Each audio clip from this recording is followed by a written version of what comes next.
let me not delay any further. Let's get the latest in the National Basketball Association, because shockwaves have been sent, needless to say, on Saturday and Sunday, with some major players being dealt to several teams. Of course, the biggest trade of the weekend happened between Dallas and Los Angeles, where franchise icon, fair to say, Luka Doncic has been dealt to the Los Angeles Lakers.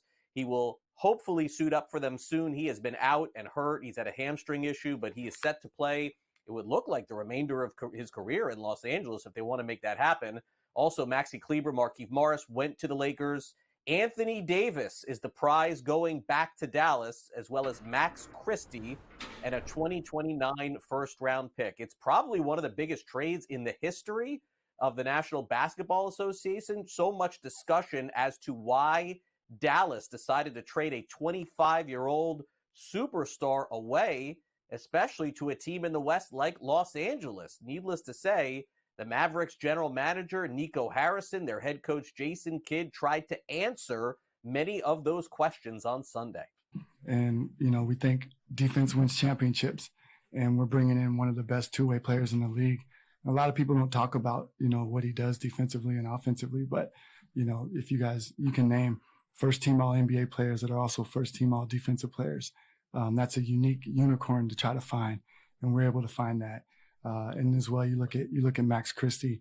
He was their starting two guard, guarded all the top players in the league, and he's young and athletic and bouncy, and gets his hands on lots of balls. So we really feel that they're bringing in, they're adding into the culture that we're trying to create here.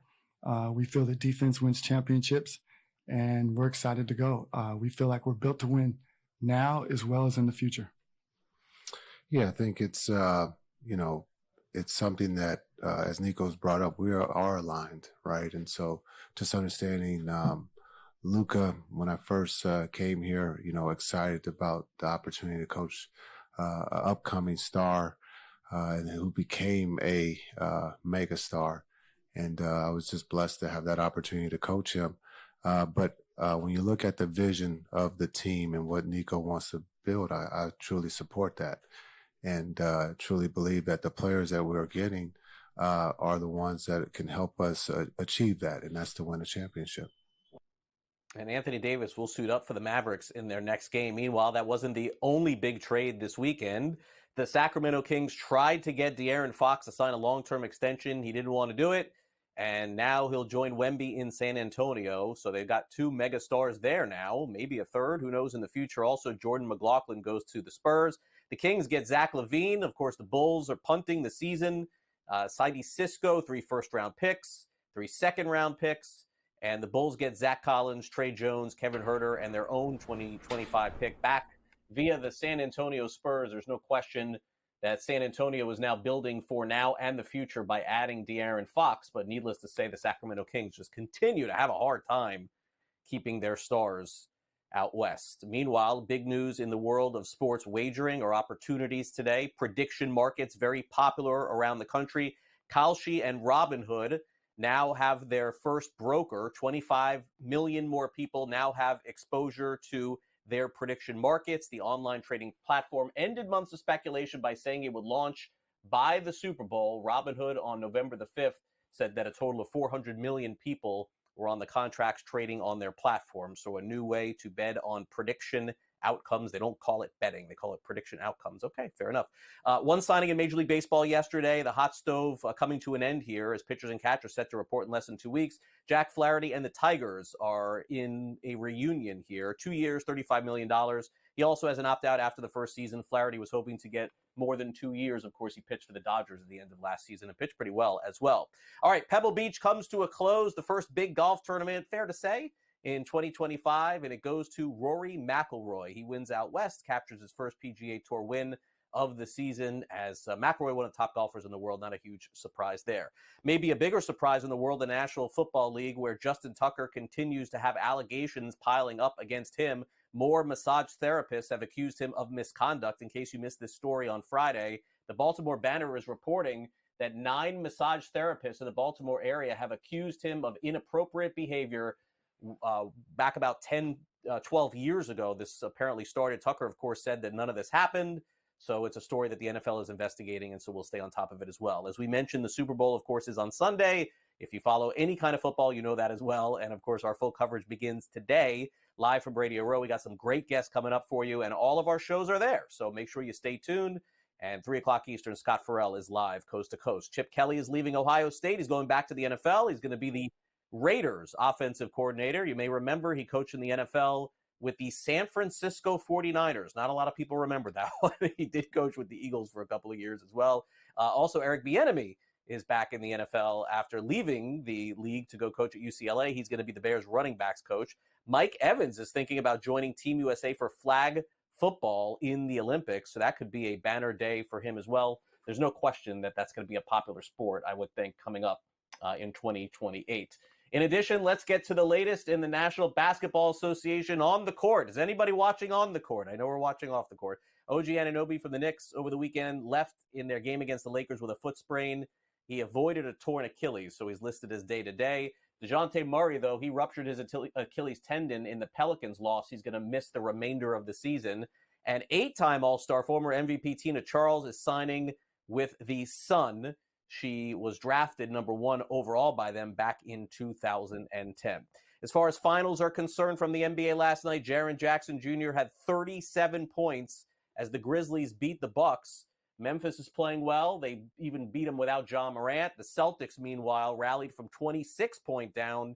They beat the 76ers 118-110, a huge game for Jason Tatum. He had 35 points.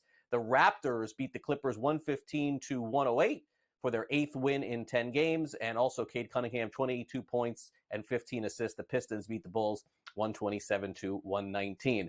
In college basketball over the weekend, the homecoming for John Calipari went very well for him as Arkansas goes to Kentucky and shocks them 89-79, the final score there in his return to Lexington. Cooper Flagg and Duke just rolled all over North Carolina. They picked up a 17-point win. Cooper Flagg has been one of the best players in all of college hoops and will be exciting to see in the tournament coming up next month. 21 points for him, 8 rebounds. And Kansas State beat Iowa State 80-61.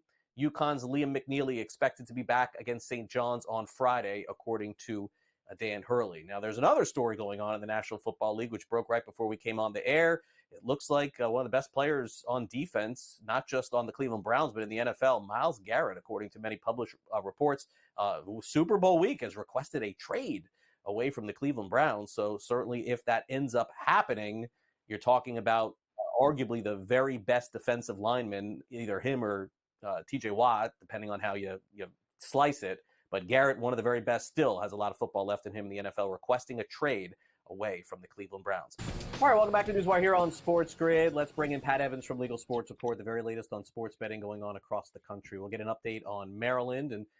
And Pat, we begin, oh my gosh, are you serious? Like, we're beginning with Mississippi again? I mean, 1 week they're not going to be, have sports betting online. The next week they are going to have it online. It feels like any time that we sort of say that Mississippi is about to launch online sports betting, somebody runs in from one of the casinos, like Robert De Niro, with a bat and says, "No, we're not doing that." Is that going to happen this time too? It could. It very well could, and that would be a fun scene for me to watch. I think, is somebody running into the state legislator with a baseball bat and just smashing things up. That'd be fun. But yeah, I mean, Mississippi, as we know, it launched in-person sports betting back in 2018. It was one of the first states to get up and running in that sense.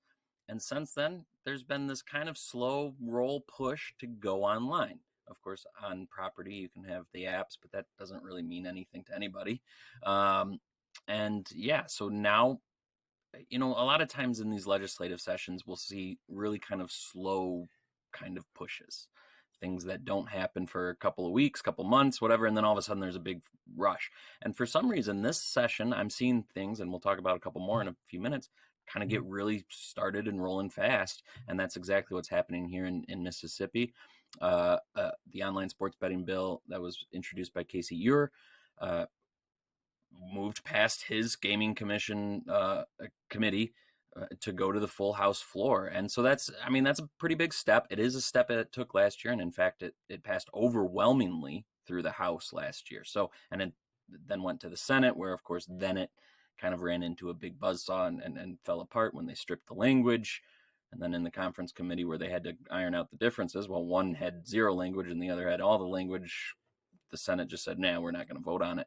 So what happens this year kind of depends on what kind of developments we've had in the Senate. I haven't been able to talk to anybody in the Senate side yet. We'll see. Maybe there's more, push. I mean, last year an industry source, after it all fell apart, told me there's a lot of work to be done in the Mississippi Senate to get it over the edge. And to your point, it is a lot of the locally owned casinos, not the big major regional or national casino brands like Penn and MGM and whatnot. It's the local, one or two places, one or two casino, type corporations that are saying, "Whoa, we don't want to fall behind," these giant operators, and so there are some things they're trying to do. I mean, they upped it from one skin to 2 skins, and it's all tethered to those casinos. There's kind of a redistribution fund that might help out the casinos that aren't doing as much or choose not to do anything because they don't want to fall behind. So there's a few things that might kind of help move the needle for those local casinos, but also might not. And they might still just dig their feet in and say, hey, we're fine with it in our casinos and everybody else can have it in their casinos. But once you go statewide, we're going to lose everything that we've kind of tried to build, and we don't want it. So, and those local companies hold a lot of power with these legislators. So, we'll have to see what happens and what kind of development we've had in the last year in Mississippi Senate, but I would expect it to pass the House again because it was so overwhelming last year. So we'll see where it goes, and I'll keep you up to date, obviously. Okay. Same that can be said for Maryland, a similar situation where last year we went through a period of time in the legislation where, online was potentially set to happen. What's the latest update here for 2025 on Maryland? Are they very similar in the same boat as Mississippi? Kind of almost the exact same boat as Mississippi, just given this is online casino versus online sports betting. Last year it passed the House, fell on deaf ears in the Senate, even despite Senator Ron Watson really trying to push it through in the Senate. This year it's starting back up in the Senate. I mean, there's bills on both sides, but Watson is now rolling out the same bill as Vanessa Atterbury on the House side, which again did pass. And so they're just saying, hey, let's just both do the same piece of legislation. Let's get it through. There should be a hearing on Atterbury's bill in the House, and I would expect it kind of, again, to move similarly through the House as it did last year, just like in Mississippi. But last week there was a 6-hour hearing in the Senate, and it was all the same. It was replay the hits, basically. The Cordish companies came out in opposition. They don't want online casinos. They're worried about cannibalization. You had local labor unions coming up saying, we don't want to lose the jobs that might lose because, you're cannibalizing revenue. Watson came out and said, hey, we're going to try to put things in here that can make sure that the casinos don't fire people. We're seeing the revenue go up, and if these companies are losing jobs or eliminating jobs, it's out of pure greed. Even if it's, despite you might lose some brick and mortar revenue, the overall revenue from these casino companies are going up. So why would you have to cut those jobs? Basically is what some of the proponents are saying. So we'll see what kind of bridges can be made to the local labor unions. I think some of the casino companies are going to similarly dig their feet in. Penn Entertainment was in opposition last week, but it wasn't because of necessarily going online. They just thought the language could be written a little bit better for them. So there's, certainly a lot of things that kind of need to be tweaked here in Maryland. Again, they've got a giant budget shortfall coming, and we know there's a bill in the overall state budget to increase the sports betting tax rate, and that could be a pretty big boon, not necessarily big enough to really make a dent in that state deficit. But when you see that kind of happening, you might see the politicians also say, hey, this is a good revenue gain, along with all the, let's bring it into the regulated market and in the fresh light. So we'll see again what happens. I would again expect it kind of to take a similar path and get through the House like it did last year. And this 6-hour hearing, there was again a 6-hour hearing or thereabouts last year, same sort of arguments. So we'll see what kind of compromises we can get from the lawmakers here, and if any can get done. So again, Maryland's going to be just like Mississippi. It's following a very similar path. What can these states do to make it a different end result than last year? All right. And finally, I feel like I'm burying the lead here by saying, okay, another story here with online casino gaming possibility. in Indiana, because as part of the story, which you can read about over at legalsportsreport.com, Pat, it looks like not only would online casino come to the state of Indiana, but doubling the sports betting tax rate too. So I don't want to lose that sight over the story that you have up here. Yeah, this is an interesting situation because, less than 6 months ago, there was a conviction for gambling related conspiracy in the Indiana state legislature. And that's kind of where we're at. At the beginning of last session, we heard the Senate leadership saying, we're not going to act on any gambling issues because of this. And we've lost the public trust on this. We got to take a little moratorium. This year, online casino did indeed pass a House committee. And that's, I think, a huge step after a whole year where they just decided not to talk about it. We've also got the leadership on both sides of the legislature in Indiana saying, hey, gambling is such a big industry here. We need to kind of make sure we handle it still and not just kind of let it go dead. But we have to do it right. And we have to keep in mind that there was this kind of criminal activity around here that we need to stay cognizant about. But yeah, we'll see what happens. You've got two sides of it, both sides of the legislature seemingly open to hearing this. The Senate is a little bit more cautious of just going for it for revenue, and they want to get everything right. Not that the House doesn't, but of course, that's what they're saying from the public side of it. So yeah, it does have the little sports betting tie-in of I guess not little, to your point, of hiking up the tax rate. So little things here and there. Everybody's considering online casino now this year and getting further than I almost kind of expected because of the headwinds we've seen at the U.S. Senate level and the like. So a lot is happening this spring, more so and quicker than I expected. So I don't know. We've got a lot to talk about in the next coming weeks, Craig. We do. Pat, thanks again for coming on the show. Really appreciate it. We'll catch up later this week. Yeah, thanks as always, Craig.